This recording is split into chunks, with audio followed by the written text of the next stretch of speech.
La celulitis aguda circunscripta supurada es la inflamación aguda supurada del tejido celular. En esta etapa predomina una reacción inflamatoria con formación de exudado purulento. Dejamos la etapa serosa y en esta etapa hay formación de pus en el tejido celular. En la evolución de esta etapa supurada podemos observar que el pus puede presentar una etapa flemonosa o una etapa de absceso. La etapa flemonosa podríamos decir que es la etapa inicial de formación de esta colección purulenta, en la cual el pus se encuentra diseminado en el tejido celular en la forma de microabscesos. Una vez avanzada esta etapa, el mismo organismo intenta circunscribir el proceso formando un gran absceso en el cual estos microabscesos confluyen y se agrandan formando un único absceso. En esta etapa abscedosa hay una colección bien circunscripta de pus. Nuevamente recordamos y mencionamos la importancia de la historia clínica y su desarrollo para establecer un correcto diagnóstico. En el interrogatorio de este paciente vamos a observar diferencias con respecto a la etapa serosa anterior. Los síntomas y signos ya no están fundamentalmente en la pieza dentaria como en la etapa anterior, sino que comienzan a acentuarse en el tejido celular. El paciente relata la presencia de una tumefacción facial de 72 horas o más de evolución. Hay un dolor acentuado en la tumefacción. La tumefacción presenta un dolor espontáneo, continuo, lancinante, pulsátil, irradiado, que no permite el sueño, rebelde con la medicación analgésica y la calidad de vida del paciente y su estado general se ven afectados. Hay presencia o puede haber presencia de cialorrea, disfagia, es decir, dificultad para la alimentación y o trismus. En el examen regional vamos a encontrar a un paciente que se presenta con un estado general más afectado, con facies de tipo febriles. La presencia de la tumefacción y asimetría facial bien notoria en este paciente, que puede ser facial o cervical, y está mal delimitada. La piel que recubre esta tumefacción se presenta con rubor, roja, brillante, tensa y difícil de plegar.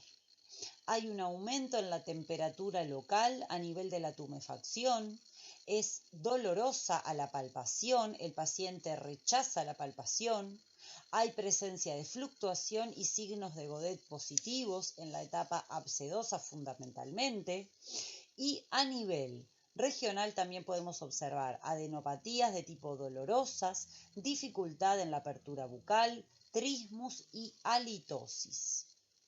En estas imágenes clínicas podemos observar la presencia de estos signos que mencionamos en la diapositiva anterior. Una tumefacción de 72 o más horas de evolución, con presencia de una tumefacción enrojecida, rubicunda, brillante, tensa, con aumento de temperatura local, dolorosa a la palpación y un paciente que se presenta con un estado general febril, afectado, con dificultad en la alimentación. En el examen clínico local vamos a ir en búsqueda de la pieza dentaria causal, cuyos signos y síntomas en esta oportunidad, en esta etapa supurada, son débiles y a veces nulos. Es decir, no hay signos de periodontitis apical aguda como los presentaba la etapa anterior. El surco vestibular puede encontrarse libre o afectado.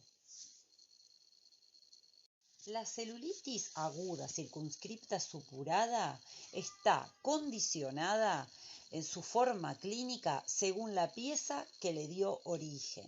Es decir, según el diente causal, nosotros vamos a encontrar una serie de localizaciones y de formas de esta celulitis supurada, que va a estar condicionada por la topografía del tejido celular de la zona afectada, como lo veíamos en el PowerPoint anterior.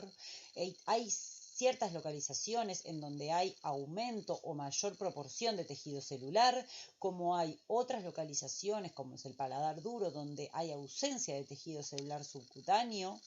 La relación del ápice dentario con respecto a las tablas lingual y vestibular. Algunos ápices dentarios se encuentran más próximos de la tabla vestibular, otros se encuentran más próximos de la tabla lingual, y en ese sentido las colecciones purulentas van a desarrollarse más hacia vestibular o hacia lingual según la pieza causal. Lo mismo con respecto a la longitud radicular y el nivel de inserción muscular. La longitud de nuestras raíces y las inserciones musculares en relación a los ápices dentarios van a determinar localizaciones purulentas, más hacia arriba o hacia abajo, según la relación de esta longitud radicular y la inserción muscular. En estas imágenes se intenta esquematizar la proximidad de las raíces o ápices dentarios con respecto a las tablas vestibular y lingual. En algunos sectores hay ensanchamiento de la tabla vestibular, como por ejemplo en el sector molar mandibular, por lo cual los ápices dentarios están más próximos a las tablas linguales, y de esta forma va a haber mayor proporción de desarrollo de estos cuadros infecciosos hacia vestibular o hacia lingual. Lo mismo ocurre con la longitud radicular y el nivel de inserción muscular. Si el ápice dentario se encuentra por debajo de la inserción muscular, la localización purulenta va a drenar entonces también por debajo de la inserción muscular, como ocurre por ejemplo en el tercer molar mandibular que se observa en esta imagen. Si la colección purulenta se encuentra en el ápice dentario y el ápice dentario se encuentra sobre la inserción muscular, entonces la colección purulenta se va a desarrollar por encima de esa inserción muscular. En este esquema se presenta una vista oclusal de maxilar y mandíbula, en la cual se pretende observar la distancia que existe entre las raíces dentarias y las corticales vestibular, palatina o lingual. De esta manera podemos observar en este corte como algunas piezas, algunas raíces dentarias se encuentran más próximas a las tablas vestibulares, por lo cual es más frecuente que los procesos drenen hacia vestibular, en tanto que otras piezas, como por ejemplo el incisivo lateral superior, presenta su raíz más próxima a la tabla lingual. Por lo tanto, los procesos tendrán mayor tendencia a drenar hacia el paladar. Asimismo, hay piezas dentarias que presentan más de una raíz dentaria, son multirradiculares, y otras que sí continúan siendo unirradiculares, pero presentan más de un conducto en su interior. Tal es el caso del sector premolar y molar, en el cual observamos que, por ejemplo, el primer molar superior, las raíces vestibulares van a provocar fundamentalmente procesos hacia vestibular, en tanto que la raíz palatina puede ser origen de procesos que drenen hacia el paladar. Lo mismo ocurre en la mandíbula.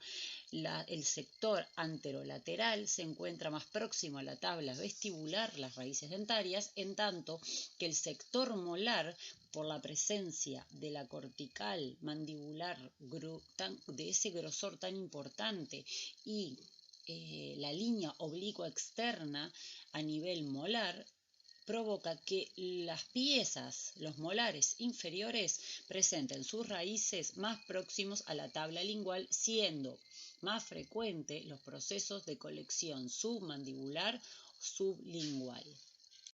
En esta diapositiva se observa una colección purulenta a nivel de sector anterior de paladar duro, originado en el incisivo lateral superior, cuya raíz se encuentra más próxima a la tabla palatina, como lo hemos visto en la diapositiva anterior.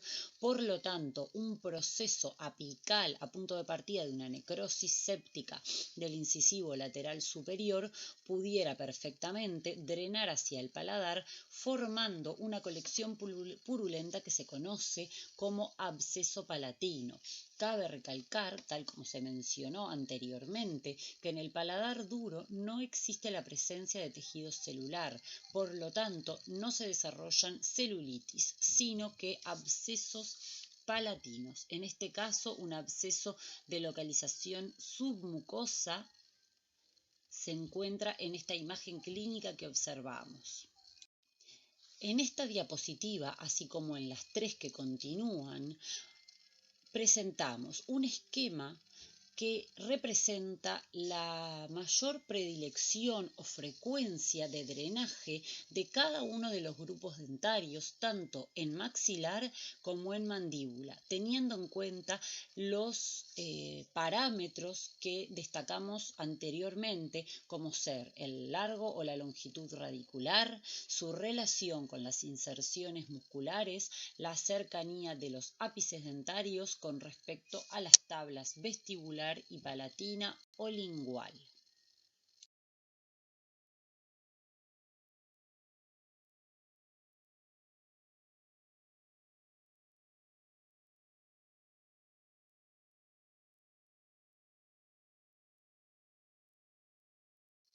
A modo de recordatorio, destacar las inserciones musculares tanto de músculos faciales o de la mímica como de músculos craneomandibulares a nivel de las estructuras óseas tales como maxilar, hueso malar, mandíbula y su relación, como hemos mencionado anteriormente, con las piezas dentarias. Continuando con el repaso, la presencia de estas inserciones musculares a nivel del hueso hioides y la mandíbula, constituyendo dos regiones que son de nuestra área de trabajo, como el sector sublingual y submandibular, la relación de las inserciones de estos músculos con respecto a los ápices dentarios, según cada uno de los grupos dentarios, y los largos o longitudes radiculares correspondientes.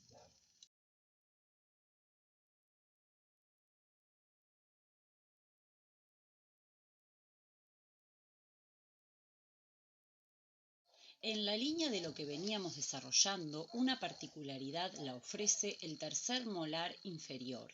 Esta pieza dentaria ha sido estudiada en profundidad porque se ha visto que las pericoronaritis que se desarrollan en los terceros molares inferiores, según sea la vía de propagación de la colección purulenta, se pueden encontrar distintos abscesos en distintas localizaciones y a su vez estos reciben distintos nombres según sea su localización. En el siguiente esquema se detalla cada uno de estos abscesos y cuál es la localización de los mismos. En este esquema se detalla alguna de las posibles vías de propagación de las colecciones purulentas a partir de, por ejemplo, una pericoronaritis en el tercer molar inferior.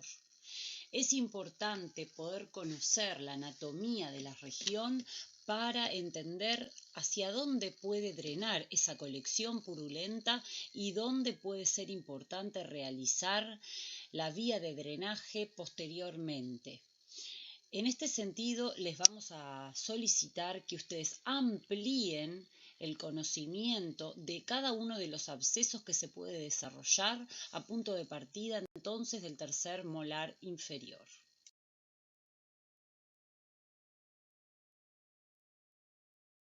Continuando con el diagnóstico de la celulitis circunscripta aguda supurada, debemos mencionar que así mismo como en el cuadro anterior, podemos valernos de exámenes complementarios para profundizar en su diagnóstico. Radiográficamente no hay variación con respecto al cuadro anterior. Cuando se trata de procesos periapicales agudos que dan a punto de partida de los mismos estos cuadros de celulitis, recordamos que a nivel radiográfico se observarán ligeros ensanchamientos del periodonto a nivel apical, pero no hay francas imágenes radiográficas en los cuadros agudos, en tanto que en los cuadros que son crónicos agudizados podremos observar una imagen radiolúcida circunscribiendo el ápice dentario sin demarcación definida. En cuanto a la evolución de este cuadro, podemos observar que en su evolución sin tratamiento, el cuadro continúa avanzando hacia una abscedación y drenaje espontáneo que podrá ocurrir por vía intra o extraoral. Puede avanzar hacia un cuadro o estadio subagudo o crónico, o puede desencadenar complicaciones regionales o generales, como las mencionábamos en el inicio de la presentación. Su tratamiento no difiere en gran medida del tratamiento que desarrollábamos en el cuadro anterior. Debemos realizar un tratamiento local de la pieza causal y un tratamiento médico de soporte o apoyo. Recordamos que el tratamiento de la pieza causal puede ser conservador o radical, siempre debemos tomar esa decisión basándonos en el estado de la pieza y el estado general bucal del paciente y las posibilidades de tratamiento. Un tratamiento conservador podrá iniciarse con un tratamiento de urgencia de drenaje y deberá finalizarse con la endodoncia correspondiente de la pieza dentaria. Un tratamiento radical implica la extracción dentaria y del mismo modo que lo desarrollábamos para el cuadro anterior, es importante evaluar la oportunidad de la extracción, es decir, cuál es el mejor momento o el momento oportuno para su realización. El drenaje, si se produce una abscedación, debe ser lo más precozmente posible y podrá ser un drenaje intraoral o cutáneo en el caso que fuera necesario. El control debe realizarse a las 24, 48, 72 horas y hasta la remisión del cuadro clínico. Desde el punto de vista médico podemos apoyarnos y es bastante frecuente en este cuadro y necesario apoyarse de una antibioterapia intensa basada en antibióticos de amplio espectro, como lo mencionábamos en el cuadro anterior. En este cuadro la antibioterapia es prácticamente insustituible, antiinflamatorios, analgésicos y un soporte dietario basado en abundantes líquidos y reposo. Con respecto a la vía de drenaje de esa colección purulenta, si el conducto radicular es permeable, vamos a intentar siempre una apertura del conducto radicular y su correspondiente debridamiento. Muchas veces es posible lograr el drenaje por vía del conducto, fundamentalmente cuando la colección purulenta aún se encuentra intraósea o cercana al ápice radicular. Si el conducto no es permeable, como por ejemplo en los casos donde las piezas dentarias posean pernos radiculares, muchas veces se puede realizar la trefinación a través del perno y el drenaje del pus. Pero si el absceso, por ejemplo, se localiza a nivel submucoso y hay una franca tumefacción vestibular, puede ser necesario y más efectivo realizar el drenaje a través de una incisión mucosa, la apertura y debridamiento del absceso. Describiendo brevemente la técnica quirúrgica del drenaje submucoso, recordamos la realización del campo externo, campo estéril, campo interno. Hoy en día, con lo que ocurre a nivel mundial con respecto a la pandemia de COVID-19, el campo externo lo realizamos con alcohol 70 y el campo interno con peróxido de hidrógeno al 1%. La anestesia con técnicas regionales y terminales, la incisión en la mucosa, el debridamiento romo, la recolección adecuada de pus, la colocación del dren y una sutura del dren en la mucosa. En las clínicas quirúrgicas, estas técnicas serán ampliadas y explicadas con mayor profundidad. Siempre que sea posible, el drenaje se realizará por vía intraoral. Cuando la colección purulenta se encuentra francamente desarrollada y a nivel extraoral es más fácil y más posible lograr un correcto drenaje, cuando nosotros vemos que la colección purulenta, si no es drenada por vía extraoral, va a drenar sola por esa vía, es importante en esos casos decidir un drenaje extraoral como se muestra en la imagen. Logrando un correcto drenaje, la antibioterapia de soporte va a lograr mayores y mejores efectos en ese paciente. Por lo tanto, recordamos y repetimos nuevamente la importancia del tratamiento local, en este caso de una celulitis circunscripta aguda supurada. Es de vital importancia lograr el drenaje de la colección que en este cuadro clínico, en esta etapa, se sitúa en la tumefacción y no en relación a la pieza dentaria, lograr ese correcto drenaje local para poder realizar un apoyo con la antibioterapia.